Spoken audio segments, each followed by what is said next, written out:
परम सन्मानयोग गुरता गद्दी ते सुभाईमान चावर शातर तख जी दे मालक याहरा जहूर हाजरा हजूर दसां पातशाहियां दे आत्मिक स्वरूप धन धन धन साहिब सतगुरु श्री गुरु ग्रंथ साहिब महाराज पातशाह जी दी पावन पवित्र हाजूरी अंदर सतगुरां दे दरों घरों वरुसाए होए महापुरख धन धन बाबा बीर सिंह जी शहीद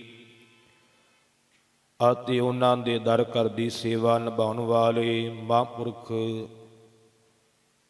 ਬਾਬਾ ਇੰਦਰ ਸਿੰਘ ਜੀ, ਮਹਾਂਪੁਰਖ ਬਾਬਾ ਰੇਸ਼ਮ ਸਿੰਘ ਜੀ, ਤਿੰਨਾਂ ਦੀ ਯਾਦ ਵਿੱਚ ਮਨਾਏ ਜਾ ਰਹੇ ਇਸ ਸਾਲਾਨਾ ਜੋੜ ਮੇਲੇ ਦੇ ਦੂਸਰੇ ਦਿਨ ਦੇ ਸਜੇ ਹੋਏ ਦੀਵਾਨਾਂ ਦੀਆਂ ਹਾਜ਼ਰੀਆਂ ਭਰ ਰਹੇ ਗੁਰੂ ਪਿਆਰਿਓ, ਗੁਰੂ ਸਵਾਰਿਓ, ਸਤਿਕਾਰ ਸਹਿਤ ਗੁਰਫਤਿਹ ਪ੍ਰਵਾਨ ਕਰੋ।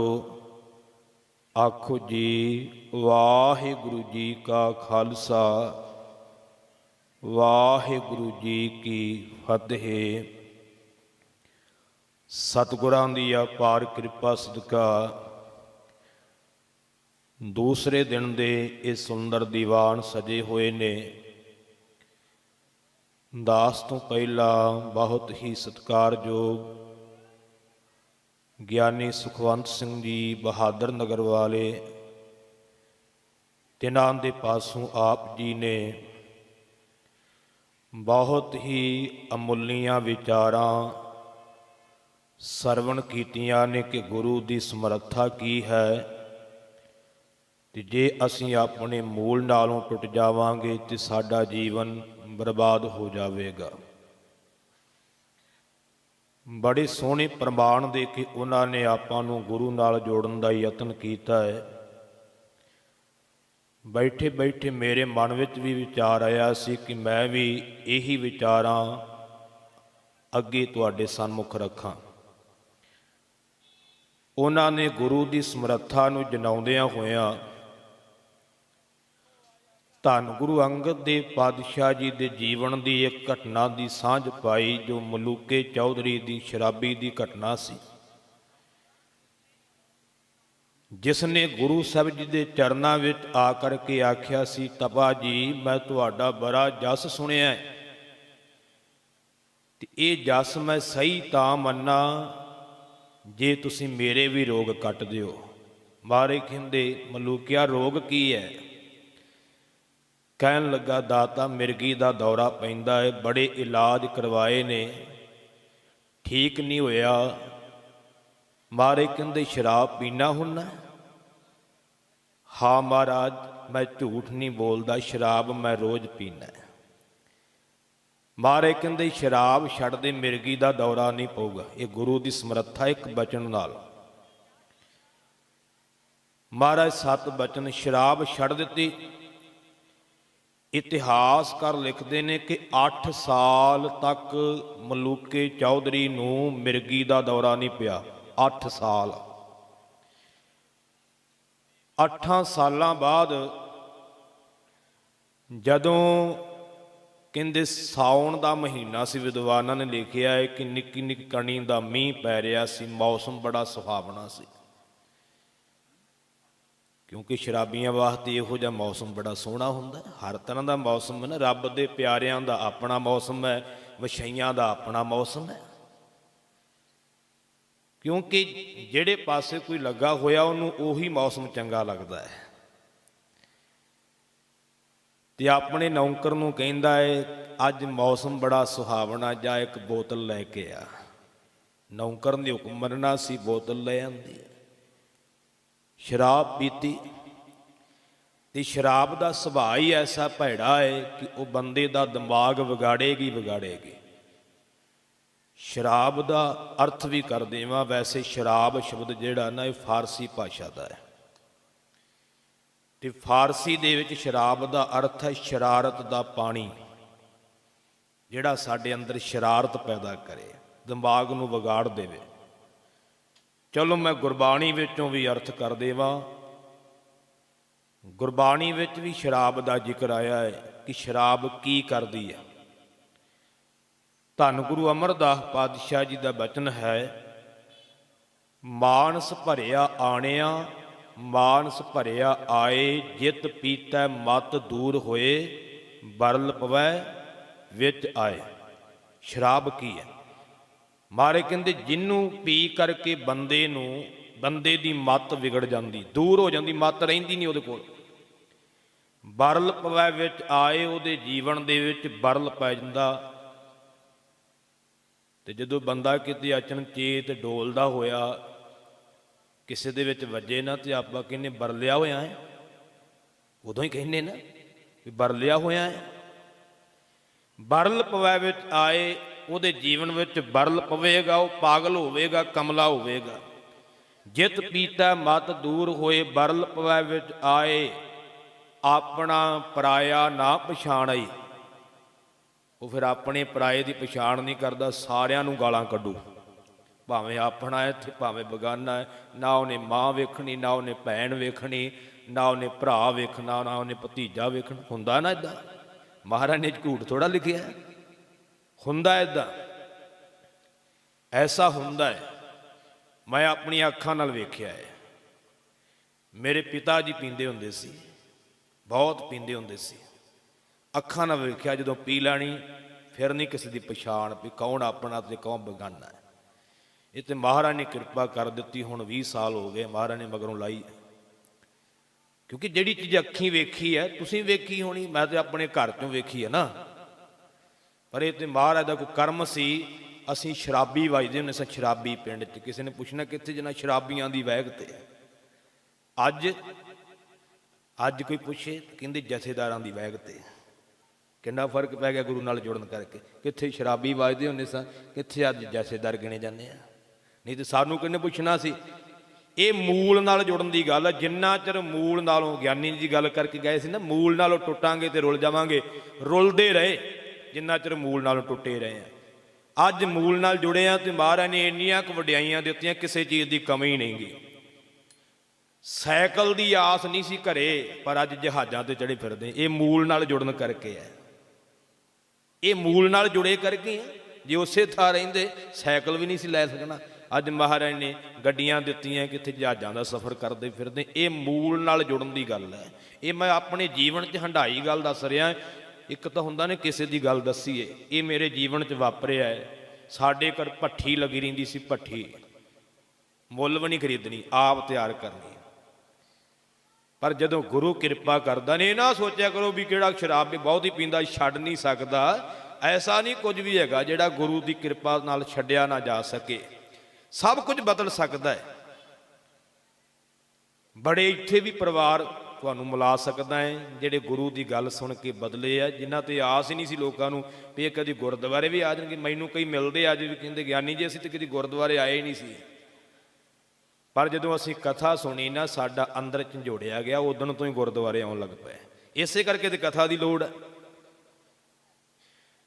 ਸੋ ਮੈਂ ਬਚਨ ਕਰ ਰਿਹਾ ਸੀ ਕਿ ਆਪਣਾ ਪਰਾਇਆ ਨਾ ਪਛਾਣ ਆਈ, ਖਸਮਹੁ ਧੱਕੇ ਖਾਏ। ਸ਼ਰਾਬ ਦੀ ਸ਼ਰਾਰਤ ਕੀ ਹੈ?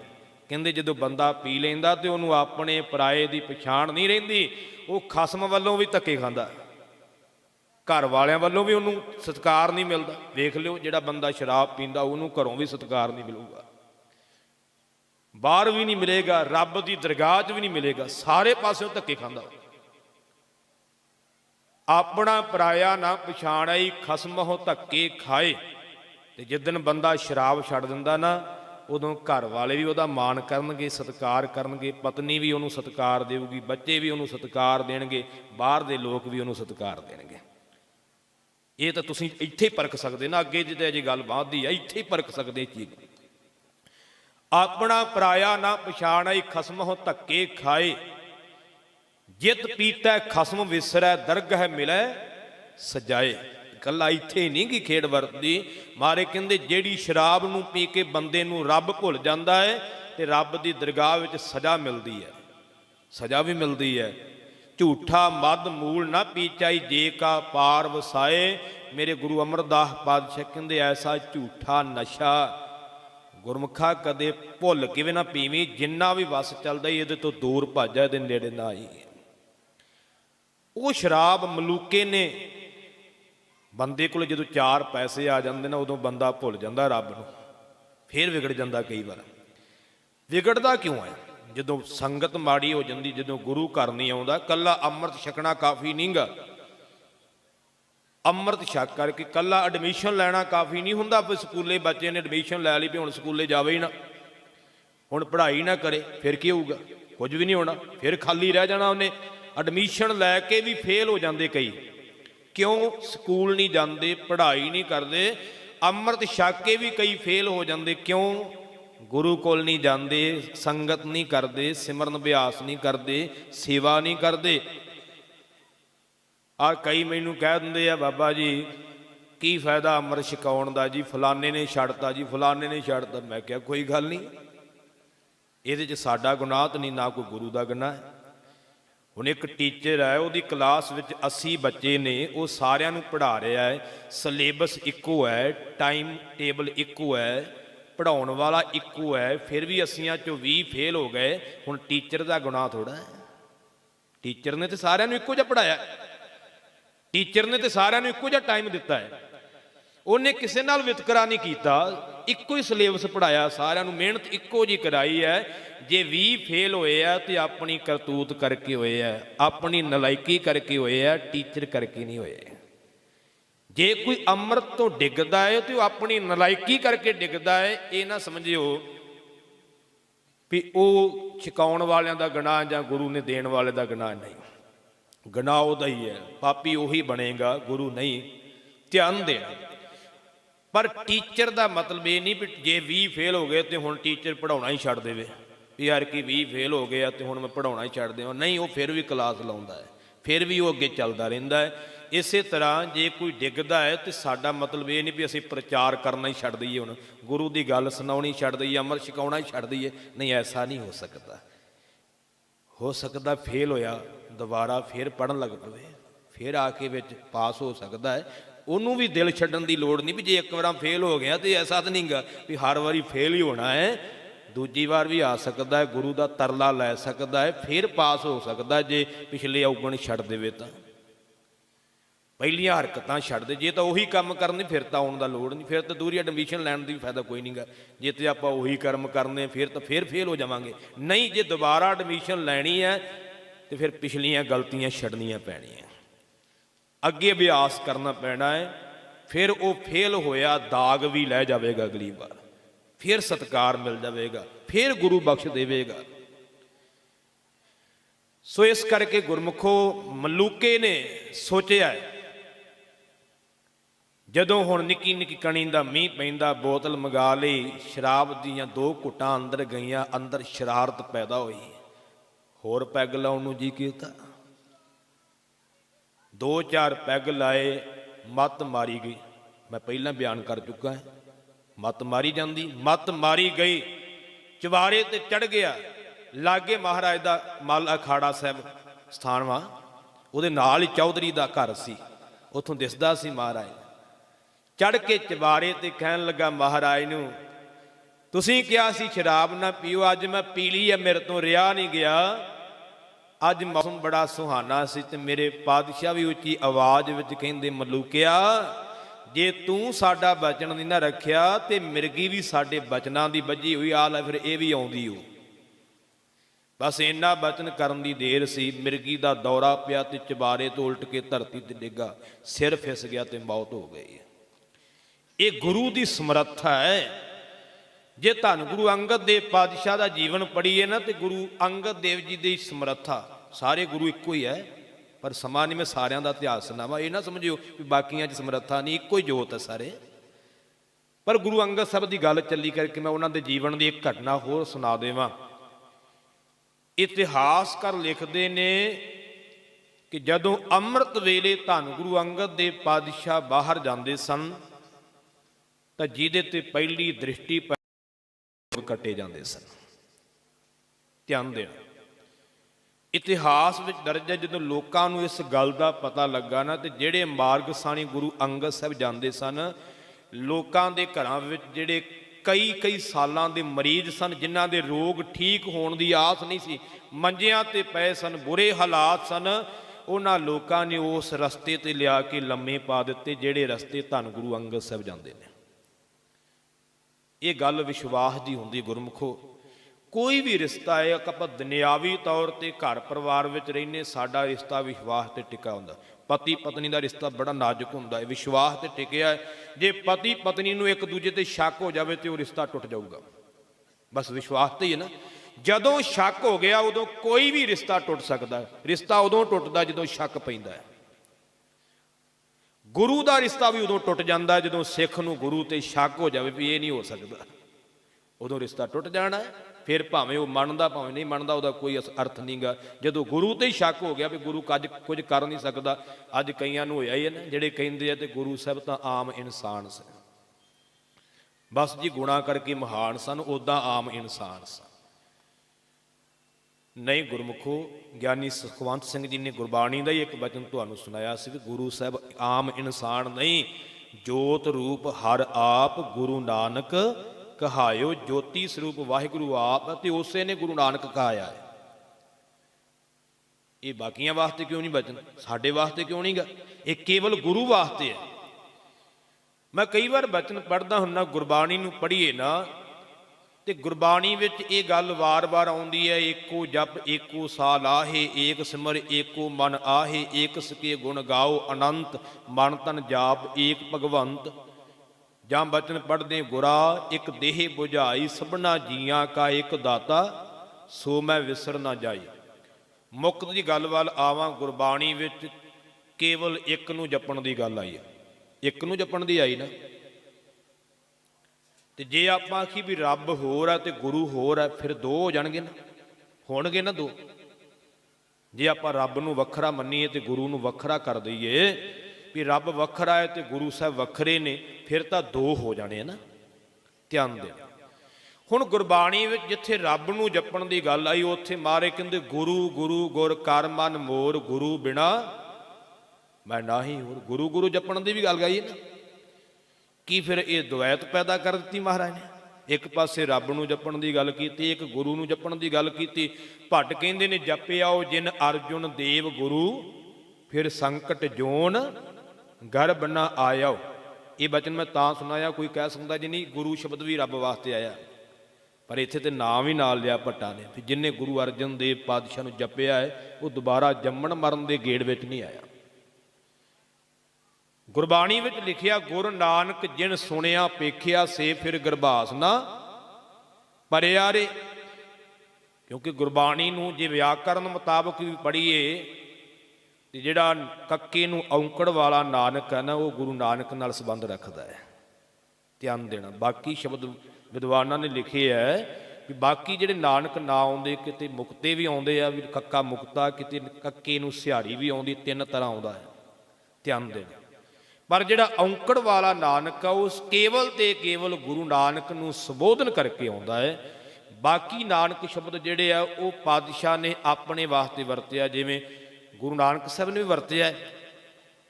गुरु अंगद देव पातशाह ने जदों शब्द की समाप्ति की उत्थे भी नानक शब्द वरतिया।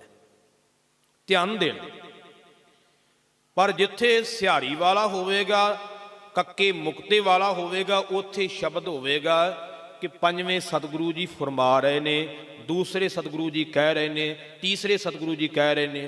पर जिथे कक्के नूं औंकड़ आ गया ना, जिवें गुरु अर्जन साहब का शब्द है गुर नानक जिन सुनिया वेखिया, उत्थे ओदा अर्थ गुरु नानक सीधा ही आऊगा, गुरु नानक देव का नाम। ये तुसीं व्याकरण पढ़ सकते हैं, व्याकरण मुताबक अर्थ करिए। ध्यान देना, प्रगट भई सगले जुग अंतर गुर नानक की वडियाई। गुरु नानक की वडियाई सारे संसार अंदर प्रगट है। सब ते वड्डा सतगुर नानक जिन कल राखी ਮੇਰੀ ਕਈ ਇਹਦਾ ਵੀ ਅਰਥ ਦਾ ਅਨਰਥ ਕਰਦੇ ਨੇ, ਕਹਿਣਗੇ ਸਭ ਤੇ ਵੱਡਾ ਸਤਿਗੁਰ।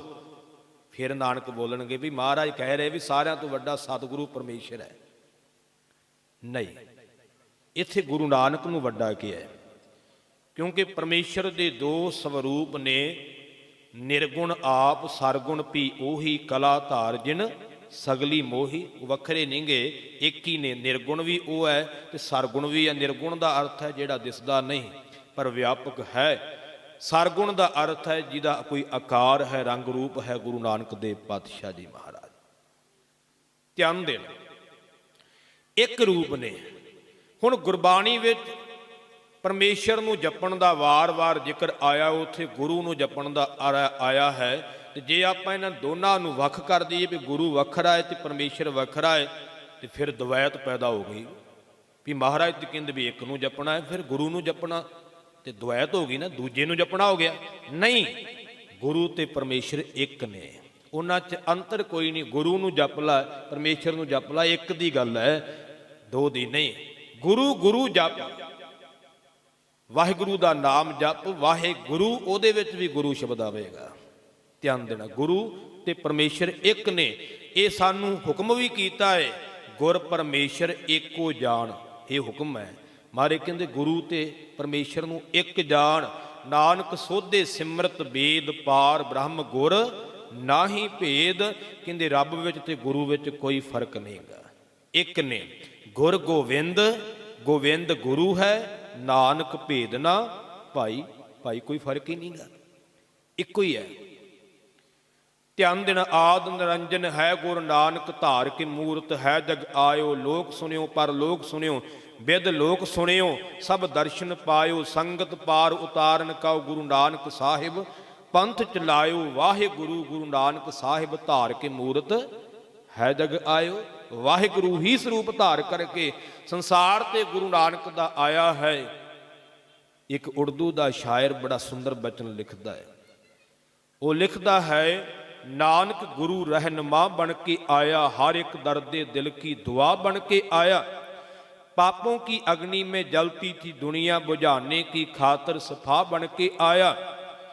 हिंदुओं के सतगुर, दीनों के रक्षिश, मुसलमानों के घर मुस्तफा बन के आया। दुई का पर्दा उठाने की खातिर वो नानक की सूरत खुदा बन के आया।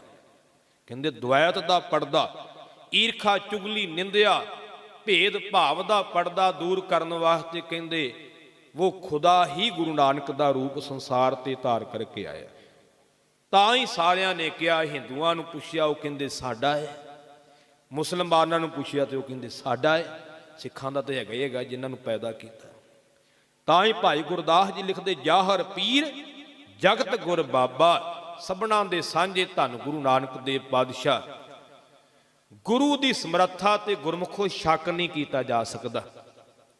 ਅੱਜ ਸ਼ੱਕ ਹੋ ਰਿਹਾ ਹੈ, ਸਾਡੇ ਵਿਦਵਾਨ ਕਰਦੇ, ਆਮ ਲੋਕ ਨਹੀਂ ਕਰਦੇ। ਆਮ ਲੋਕਾਂ ਨੇ ਤੇ ਸਾਨੂੰ ਸੁਣ ਕੇ ਹੀ ਕਰਨਾ ਨਾ, ਜੋ ਅਸੀਂ ਸੁਣਾਵਾਂਗੇ ਉਹੀ ਕੁਝ ਉਹਨਾਂ ਨੇ ਯਾਦ ਕਰਨਾ। ਇਹਦੇ ਵਿੱਚ ਆਮ ਦੁਨੀਆ ਦਾ ਗੁਨਾਹ ਨਹੀਂ, ਸ਼ੱਕ ਕੌਣ? ਅਸੀਂ ਪੈਦਾ ਕਰਦੇ ਹਾਂ। ਅਸੀਂ ਵਿਦਵਾਨ ਪ੍ਰਚਾਰਕ ਇਹੀ ਸ਼ੱਕ ਪੈਦਾ ਕਰਦੇ ਨੇ, ਇਹੀ ਸ਼ਰਧਾ ਪੈਦਾ ਕਰਦੇ ਨੇ, ਇਹੀ ਸ਼ਰਧਾ ਤੋੜਦੇ ਨੇ। ਹੋਰ ਕਿਸੇ ਨੇ ਥੋੜਾ ਤੋੜਨੀ, ਅਸੀਂ ਆ। ਜੇ ਸ਼ਰਧਾ ਵਾਲਾ ਬਚਨ ਸੁਣਾਵਾਂਗੇ ਤੇ ਸੰਗਤ ਦੀ ਸ਼ਰਧਾ ਬਣ ਜਾਣੀ ਹੈ। ਤੇ ਜੇ ਸਾਡਾ ਮਨ ਨਹੀਂ ਮੰਨਦਾ, ਅਸੀਂ ਕਿੰਨੇ ਆਹ ਕਿਵੇਂ ਹੋ ਸਕਦਾ, ਤੇ ਤੁਸੀਂ ਆਖਿਆ ਵਾਕਈ ਗੱਲਾਂ ਨਾਲ ਤੇ ਕਿਸੇ ਨੂੰ ਵੀ ਅਸੀਂ ਆਪਣੇ ਅਧੀਨ ਕਰ ਸਕਦੇ ਹਾਂ। ਸ਼ੱਕ ਗੁਰੂ ਦੀ ਸਮਰੱਥਾ ਤੇ ਸ਼ੱਕ, ਕਹਿਣਗੇ ਮੱਕਾ ਨਹੀਂ ਘੁੰਮਿਆ। ਭਾਈ ਗੁਰਦਾਸ ਜੀ ਕਹਿੰਦੇ ਨੇ, ਟੰਗੋਂ ਪਕੜ ਘਸੀਟਿਆ ਫਿਰਿਆ ਮੱਕਾ ਕਲਾ ਦਿਖਾਰੀ। ਕਈ ਕਹਿਣਗੇ ਜੀ ਮੱਕੇ ਦਾ ਅਰਥ ਹੈ ਮਨ। ਚਲੋ ਮਨ ਵੀ ਮੰਨ ਲਈਏ, ਮਨ ਬਦਲਣਾ ਸੌਖਾ ਹੈ ਜੇ ਮੰਨ ਲਈਏ, ਮਨ ਸੌਖਾ ਹੈ? ਮਨ ਤੇ ਸਾਰਿਆਂ ਤੋਂ ਔਖਾ ਹੈ, ਉਹ ਮੱਕੇ ਨੂੰ ਵੀ ਘੁਮਾਉਣਾ ਔਖਾ ਹੈ। ਮਨ ਜਿਹੜਾ ਹੈ ਉਦੋਂ ਵੀ ਔਖਾ ਹੈ। ਤੇ ਜੇ ਤੁਸੀਂ ਆਖੋ ਨਾ ਵੀ ਸੌਖਾ ਕੰਮ ਹੈ, ਉਦੋਂ ਜਿਨ੍ਹਾਂ ਦਾ ਰਾਜ ਸੀ ਨਾ, ਮੁਗਲਾਂ ਦਾ ਰਾਜ ਸੀ, ਉਹਨਾਂ ਦੇ ਰਾਜ ਵਿੱਚ ਜਿਹਦਾ ਰਾਜ ਹੋਵੇ ਨਾ, ਉਹ ਵਿਚਾਰ ਨਹੀਂ ਜੇ ਕਰਦਾ ਹੁੰਦਾ। ਅੱਜ ਸਰਕਾਰਾਂ ਵਿਚਾਰ ਕਰਦੀਆਂ ਸਾਡੇ ਨਾਲ। ਕਿੰਨੇ ਸਾਡੇ ਕੋਲ ਪੜ੍ਹੇ ਲਿਖੇ ਪ੍ਰੋਫੈਸਰ ਹੈਗੇ, ਵਿਦਵਾਨ ਹੈਗੇ ਆ, ਜਿਹੜੇ ਹਰ ਵਿਸ਼ੇ ਤੇ ਵਿਚਾਰ ਕਰਨ ਵਾਸਤੇ ਸਰਕਾਰ ਨਾਲ ਤਿਆਰ ਬੈਠੇ ਆ ਵੀ ਅਸੀਂ ਗੱਲ ਕਰਦੇ ਹਾਂ, ਅਸੀਂ ਸਿੱਧ ਕਰਾਂਗੇ ਵੀ ਖਾਲਸੇ ਦਾ ਰਾਜ ਹੈਗਾ ਹੈ, ਤੁਸੀਂ ਜ਼ੁਲਮ ਕੀਤਾ ਹੈ, 84 ਦਾ ਕਤਲੇਆਮ ਕੀਤਾ ਹੈ, ਗਵਾਹ ਵੀ ਆਪਾਂ ਪੇਸ਼ ਕਰ ਦਿੱਤੇ, ਕਿਸੇ ਨੂੰ ਸਜ਼ਾ ਹੋਈ? ਅੱਜ ਬੜਾ ਰੌਲਾ ਪੈ ਜਾਂਦਾ ਵੀ ਅੱਜ ਡੈਮੋਕ੍ਰੇਸੀ ਦਾ ਸਮਾਂ ਹੈ। ਕੋਈ ਡੈਮੋਕ੍ਰੇਸੀ ਨਹੀਂ ਗੀ। ਡੈਮੋਕ੍ਰੇਸੀ ਉਹਦੀ ਹੈ ਜਿਹਦੀ ਗਿਣਤੀ ਵੱਧ ਹੈ। ਘੱਟ ਗਿਣਤੀਆਂ ਵਾਸਤੇ ਡੈਮੋਕ੍ਰੇਸੀ ਨਹੀਂ ਜੀ ਚੱਲਦੀ, ਇਹ ਧਿਆਨ ਦੇਣਾ। ਕਲਮ ਉਹਦੀ ਹੈ ਜਿਹਦੀ ਗਿਣਤੀ ਹੈ, ਜਿਹਦਾ ਰਾਜ ਹੈ, ਕਲਮ ਵੀ ਉਹਦੀ ਚੱਲਦੀ ਹੈ। ਇਹ ਯਾਦ ਰੱਖਣਾ, ਕਲਮ ਐਵੇਂ ਨਹੀਂ ਚੱਲਦੀ। ਜਿੰਨੀਆਂ ਮਰਜ਼ੀ ਤੁਸੀਂ ਕਿਤਾਬਾਂ ਲਿਖੀ ਜਾਓ, ਕਿਸੇ ਨੇ ਨਹੀਂ ਅਸਰ ਕਰਨਾ ਜਿੰਨਾ ਚਿਰ ਤੁਹਾਡਾ ਰਾਜ ਨਹੀਂ ਗਾ, ਜਿੰਨਾ ਚਿਰ ਤੁਹਾਡੇ ਕੋਲ ਪਾਵਰ ਨਹੀਂ ਗਈ। ਜਦੋਂ ਪਾਵਰ ਆ ਜਾਂਦੀ ਨਾ, ਫਿਰ ਕਲਮ ਵੀ ਚੱਲਦੀ ਹੈ। ਧਿਆਨ ਦੇਣਾ। ਸੋ ਮੈਂ ਵਿਸਥਾਰ ਵੱਲ ਨਾ ਜਾਵਾਂ। ਗੁਰੂ ਤੇ ਕਦੇ ਸਿੱਖ ਨੇ ਸ਼ੱਕ ਨਹੀਂ ਕਰਨਾ। ਅਸੀਂ ਸ਼ੱਕ ਪੈਦਾ ਕਰਦੇ ਜਦੋਂ ਵੀ ਪੈਦਾ ਕਰਦੇ ਨਹੀਂ। ਗੁਰੂ ਦੀ ਸਮਰੱਥਾ ਬੜੀ ਹੈ। ਗੁਰੂ ਅੰਗਦ ਸਾਹਿਬ ਦੀ ਜਿਹਦੇ ਤੇ ਦ੍ਰਿਸ਼ਟੀ ਪੈਂਦੀ ਸੀ, ਉਹਦੇ ਰੋਗ ਕੱਟੇ ਜਾਂਦੇ ਸਨ। ਅਖੀਰਲਾ ਬਚਨ ਕਹਿ ਕੇ ਸਮਾਪਤੀ ਕਰਾਂ। 2-3 ਮਿੰਟ ਮੇਰੇ ਬਾਕੀ ਨੇ, ਮੈਂ ਆਪਣੇ ਸਮੇਂ ਦੀ ਉਲੰਘਣਾ ਨਹੀਂ ਕਰਾਂਗਾ, ਕਿਉਂਕਿ ਮੈਂ ਆਪਣੀ ਘੜੀ ਮੁਤਾਬਕ ਚੱਲਣ ਰਿਹਾ। ਘੜੀਆਂ ਦਾ ਵੀ ਫਰਕ ਹੁੰਦਾ ਕਈ ਵਾਰ। ਗੁਨਾਹ ਮੇਰਾ ਨਾ ਕੱਢ ਲਿਓ, ਕਿਉਂਕਿ ਮੈਨੂੰ ਕਿਹਾ ਸੀ 1 ਵਜੇ ਤੱਕ, ਤੇ ਆਪਣੀ ਘੜੀ ਮੁਤਾਬਕ ਮੈਂ ਪੂਰੇ 12:30 ਸ਼ੁਰੂ ਹੋਇਆ ਤੇ 1 ਵਜਣ 'ਚ ਅਜੇ 3 ਮਿੰਟ ਪਏ ਆ। ਧਿਆਨ ਦੇਣਾ। ਤੇ ਕਈ ਥਾਂ ਤੇ ਵੱਧ ਵੀ ਲਾ ਲਈਦਾ, ਐਸਾ ਨਹੀਂ ਗਾ। ਪਰ ਜਦੋਂ ਪਤਾ ਹੋਵੇ ਜਥੇ ਜ਼ਿਆਦਾ, ਉੱਥੇ ਫਿਰ ਸੰਕੋਚ ਵੀ ਲਈਦਾ। ਜਦੋਂ ਪਤਾ ਵੀ ਚੱਲ ਜਾਂਦਾ, ਉਦੋਂ ਵੱਧ ਵੀ ਲਾ ਲਈਦਾ। ਸਮੇਂ ਨਾਲ ਚੱਲਣਾ ਪੈਂਦਾ ਨਾ। ਪ੍ਰਿੰਸੀਪਲ ਗੰਗਾ ਸਿੰਘ ਜੀ ਨੇ ਲਿਖਿਆ ਨਾ ਜਨਤਾ ਵਿੱਚ ਕਿਵੇਂ ਬੋਲੀ, ਉਹ ਕਿਤਾਬ ਪੜ੍ਹੀ ਤੇ ਉਹਦੇ ਵਿੱਚ ਦੱਸਿਆ ਕਿ ਪ੍ਰਚਾਰਕ ਸਮੇਂ ਨਾਲ ਚੱਲਿਆ। ਸਮੇਂ ਦਾ ਵੀ ਪਾਬੰਦ ਹੋਣਾ ਚਾਹੀਦਾ ਹੈ। ਚਲੋ 2-4 ਮਿੰਟ ਇੱਧਰ ਉੱਧਰ ਹੋ ਜਾਣ, ਉਹਦਾ ਕੋਈ ਫਰਕ ਨਹੀਂ ਪੈਂਦਾ। ਜੇ ਅੱਧਾ ਘੰਟਾ 20-20 ਮਿੰਟ ਲਾ ਦਈਏ ਤੇ ਉਹਦੇ ਨਾਲ ਬੜਾ ਫਰਕ ਪੈ ਜਾਂਦਾ। 2-4 ਮਿੰਟ ਦੇ ਹਰ ਬੁਲਾਰੇ ਤੋਂ ਕਈ ਵਾਰ ਘੱਟ ਲੱਗ ਜਾਂਦੇ ਤੇ ਕਈ ਵਾਰ ਵੱਧ ਵੀ ਲੱਗ ਜਾਂਦੇ ਆ। ਅਖੀਰਲਾ ਬਚਨ ਜਿਹੜਾ ਗਿਆਨੀ ਜੀ ਨੇ ਕੀਤਾ ਸੀ ਕਿ ਮੂਲ ਨਾਲੋਂ ਟੁੱਟ ਜਾਵਾਂਗੇ ਤੇ ਰੁੱਲ ਜਾਵਾਂਗੇ। ਹਕੀਕਤ ਹੈ, ਗੁਰਬਾਣੀ ਵਿੱਚ ਲਿਖਿਆ ਹੈ, ਹਰ ਬਿਸਰਤ ਸਦਾ ਖੁਆਰੀ। ਜਦੋਂ ਰੱਬ ਨੂੰ ਭੁੱਲ ਜਾਵੇਂਗਾ, ਖੁਆਰ ਹੋਵੇਂਗਾ, ਖਰਾਬ ਹੋਵੇਂਗਾ। ਉਹਨਾਂ ਨੇ ਡਾਕਟਰ ਭਾਈ ਵੀਰ ਸਿੰਘ ਦੀ ਉਦਾਹਰਨ ਦੇ ਕੇ ਇਹ ਗੱਲ ਸਮਝਾਈ ਸੀ ਕਿ ਮੂਲ ਨਾਲੋਂ ਟੁੱਟਣ ਕਰਕੇ ਖੁਆਰ ਹੁੰਦਾ ਬੰਦਾ। ਮੈਂ ਅਖੀਰਲੇ ਬਚਨ ਕਹਿ ਲਵਾਂ, ਮੂਲ ਨਾਲੋਂ ਟੁੱਟਣ ਕਰਕੇ ਅਸੀਂ ਦੁਖੀ ਹੁੰਦੇ ਹਾਂ। ਕੋਈ ਵੀ ਹੈ ਦੁਖੀ ਹੋਊਗਾ ਆਪਣੇ ਮੁੱਢ ਨਾਲ ਟੁੱਟ ਕਰਕੇ। ਪਾਵਨ ਗੁਰਬਾਣੀ ਦੇ ਵਿੱਚ ਇੱਕ ਬਚਨ ਆਉਂਦਾ ਹੈ, ਧੰਨ ਗੁਰੂ ਨਾਨਕ ਦੇਵ ਪਾਤਸ਼ਾਹ ਜੀ ਦਾ, ਉਹੀ ਸੁਣਾਉਣਾ ਮੈਂ। 1-ਅੱਧਾ ਮਿੰਟ ਵੱਧ ਲੱਗ ਗਿਆ ਤੇ ਮੈਨੂੰ ਮੁਆਫ ਕਰ ਦਿਓ। ਬਚਨ ਮੈਂ ਸੁਣਾਉਣਾ ਉਹੀ ਹੈ। ਪਾਵਨ ਗੁਰਬਾਣੀ ਦੇ ਵਿੱਚ ਬਚਨ ਆਉਂਦਾ ਕਿ ਧੰਨ ਗੁਰੂ ਨਾਨਕ ਦੇਵ ਪਾਤਸ਼ਾਹ ਜੀ ਭਾਈ ਬਾਲਾ ਜੀ ਤੇ ਭਾਈ ਮਰਦਾਨਾ ਜੀ ਸਮੇਤ ਤੁਰੇ ਜਾ ਰਹੇ ਨੇ ਤੇ ਰਸਤੇ ਵਿੱਚ ਇੱਕ ਤਲਾਬ ਆ ਗਿਆ। ਤਲਾਬ ਵਿੱਚ ਜਲ ਭਰਿਆ ਹੋਇਆ ਹੈ। ਉਹਦੇ ਕੰਢੇ ਤੇ ਹਰਿਆ ਹਰਿਆ ਘਾਹ ਹੈ। ਸੋਹਣੇ ਸੋਹਣੇ ਕਮਲ ਦੇ ਫੁੱਲ ਖਿੜੇ ਹੋਏ ਨੇ। ਹਿਰਨ ਚੁੰਗੀਆਂ ਭਰਦੇ ਨੇ, ਮੋਰ ਪੈਲਾਂ ਪਾਉਂਦੇ ਨੇ, ਪੰਛੀ ਚਹਿਚਹਾ ਰਹੇ ਨੇ। ਬੜਾ ਸੁਹਾਵਣਾ ਮੌਸਮ ਹੈ। ਮੇਰੇ ਪਾਤਸ਼ਾਹ ਕਹਿੰਦੇ, ਮਰਦਾਨਿਆਂ, ਇੱਥੇ 2 ਘੜੀਆਂ ਬੈਠ ਕਰਕੇ ਉਸ ਕਰਤਾਰ ਦੀ ਸਿਫਤ ਕਰੀਏ। ਉੱਥੇ ਕੀਰਤਨ ਕੀਤਾ ਮੇਰੇ ਪਾਤਸ਼ਾਹ। ਉੱਥੋਂ ਅੱਗੇ ਚੱਲ ਪਏ। ਇਤਿਹਾਸਕਾਰ ਲਿਖਦੇ ਨੇ ਕਿ 6 ਮਹੀਨਿਆਂ ਬਾਅਦ ਮਹਾਰਾਜ ਉਸੇ ਰਸਤੇ ਵਾਪਸ ਆਏ। ਕੀ ਦੇਖਦੇ ਨੇ ਕਿ ਉਹ ਤਲਾਬ ਜਿਹੜਾ ਸੁੱਕਾ ਹੋਇਆ ਹੈ, ਉਹਦੇ ਕੰਢੇ ਤੇ ਜਿਹੜਾ ਘਾਹ ਸੀ ਉਹ ਵੀ ਸੜ ਗਿਆ, ਜਿਹੜੇ ਉਹਦੇ ਵਿੱਚ ਫੁੱਲ ਸੀ ਉਹ ਵੀ ਸੜ ਗਏ। ਉੱਥੇ ਕੋਈ ਹੁਣ ਹਰਨ ਨਜ਼ਰ ਨਹੀਂ ਆਉਂਦਾ, ਉੱਥੇ ਮੋਰ ਪਹਿਲਾਂ ਨਹੀਂ ਪਾ ਰਹੇ, ਉੱਥੇ ਪੰਛੀਆਂ ਦੀ ਚਹਿਚਹਾਟ ਨਹੀਂ। ਬੜਾ ਸੁੰਨਾ ਜਿਹਾ ਥਾਂ ਲੱਗਦਾ ਹੈ। ਮੇਰੇ ਪਾਤਸ਼ਾਹ ਨੂੰ ਤਰਸ ਆਇਆ ਤੇ ਮੇਰੇ ਪਾਤਸ਼ਾਹ ਨੇ ਉਸ ਤਲਾਬ ਨਾਲ ਕੁਝ ਸਵਾਲ ਜਵਾਬ ਕੀਤੇ। ਇਹ ਵਾਰਾਂ ਦੀ ਵਧੀਕ ਬਾਣੀ ਵਿੱਚ ਦਰਜ ਨੇ। ਮੇਰੇ ਪਾਤਸ਼ਾਹ ਨੇ ਬਚਨ ਉਚਾਰਿਆ, ਪੱਬਰ ਤੂੰ ਹਰੀਆਵਲਾ, ਕਵਲਾ ਕੰਚਨ ਵਨ। ਪੱਬਰ ਦਾ ਅਰਥ ਹੈ ਤਲਾਬ ਜਾਂ ਛੱਪੜ। ਇਹ ਤਲਾਬ ਤੂੰ ਬੜਾ ਹਰਿਆਵਲਾ ਸਾਂ, ਤੇਰੇ ਕੋਲ ਬੜੀ ਹਰਿਆਵਲ ਸੀ। ਪੱਬਰ ਤੂੰ ਹਰੀਆਵਲਾ, ਕਵਲਾ ਕੰਚਨ ਵਨ। ਵਨ ਦਾ ਅਰਥ ਹੁੰਦਾ ਵਰਗੇ, ਕੰਚਨ ਸੋਹਣੇ, ਕਵਲਾ ਕਮਲ ਦੇ ਫੁੱਲ। ਤੇਰੇ ਵਿੱਚ ਸੋਹਣੇ ਵਰਗੇ ਕਮਲ ਦੇ ਫੁੱਲ ਖਿੜੇ ਹੋਏ ਸਨ। ਪੱਬਰ ਤੂੰ ਹਰੀਆਵਲਾ, ਕਵਲਾ ਕੰਚਨ ਵਨ। ਕੈ ਦੋਖੜਾ ਸੜਿਓਹੇ। ਕਿਹੜਾ ਤੂੰ ਗੁਨਾਹ ਕੀਤਾ ਹੈ, ਕਿਹੜਾ ਉਗਣ ਆ ਗਿਆ ਜਿਸ ਕਰਕੇ ਤੂੰ ਸੜ ਗਿਆ। ਕੈ ਦੋਖੜਾ ਸੜਿਓਹੇ, ਕਾਲੀ ਹੋਈਆ ਦੇਹੁਰੀ। तेरा शरीर काला हो गया, क्योंकि झप्पड़ का तलाब का पानी जो सुक जाए तो मिट्टी काली हो जाती, उही उहदा शरीर है। काली होईया देहुरी, तेरा शरीर काला हो गया है। ते अगों वो तलाब कहता है, नानक मैं तन भंग। हे गुरु नानक साहब, मैनू पुछदे हो कि मेरे शरीर का हाल ये किवें होया? मारे कहते हाँ तैनू पुछदे आ, दस। तो वह तलाब कहता, धन गुरु नानक देव पातशाह, मैं अपने मूल नालों टुट गया। मेरा मूल सी पानी, जिहदे करके मेरे विच हरियावलता सी, जिहदे करके मेरे विच फुੱਲ खिड़े हुए सी, जिहदे करके मेरे कोल पंछियां दी चहचहाट सी, हरन चुंगियां भरदे सी, मोर पैलां पाउंदे सी, बड़ा सुहावना लगदा सा। उस पानी नालों मैं टुट गया, अपने मूल नालों टुट गया।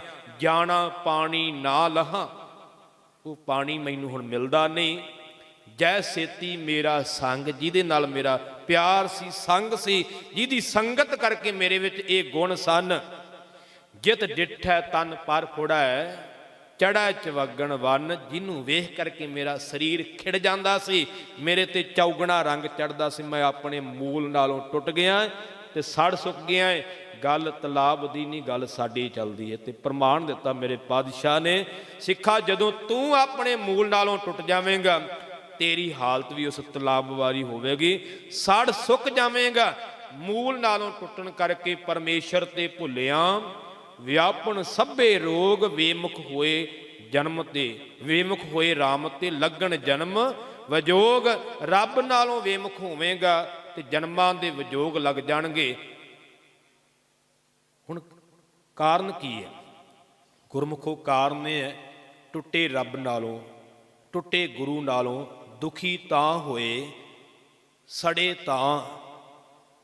पर असीं जुड़दे किते होर फिरदे भी, शायद फलाने थां तो सानू हरियावलता आ जूगी। नहीं, जिथों टुटे उत्थे जुड़ना पैना ना। कबीर सूता क्या करे, बैठा रहो अर जाग। जाकै संग ते बीछरा, ताही कै संग लाग। घर विच वायरिंग होई है ना, पखे लगे ने, ट्यूबां लगियां ने, पर उहदा एक कनैक्शन दिता होया करंट नाल। जे वो तार कनैक्शन टुट जावे ते लाइटां बंद, पखे बंद। पर जे वो टुटी हुई तार आपां पासे ला दईए, जग पैणगे? नहीं, उत्थे लाउणी पैणी जिथे टुटी है, उत्थे लगू तो करंट आवेगा, जगेगी। जिहदे नालों टुटे होए उहदे नाल जुड़ जाइए। ये नहीं भी दुखी होए आ रब नालों टुटन करके ते सुख भालदे आ कबरां ते, मड़ियां ते, मसाणां ते, पखंडियां कोल। नहीं, उत्थों नहीं मिलना। उत्थे जुड़ जाइए, उसते ही आ जाइए कि सब सिखण को हुक्म है, गुरु मानियो ग्रंथ। धन गुरु ग्रंथ साहिब दे लड़ लगिए, खंडे बाटे दा अमृत छकीए, अपने मूल नाल जुड़ जाइए, सत संगत सेवा सिमरन अभ्यास करिए, तां जीवन की सफलता होवेगी। समुचियां संगतां दा बहुत बहुत धन्नवाद। गुरु के वजीरां दा धन्नवाद। सत्कारयोग बाबा सतनाम सिंह जी, बाकी प्रबंधक सबनां दा धन्नवाद है। कोटान कोट धन्नवाद साहिब श्री गुरु ग्रंथ साहिब जी दा। भुलां दी खिमा बख्शियो। वाहिगुरु जी का खालसा, वाहिगुरु जी की फतेह।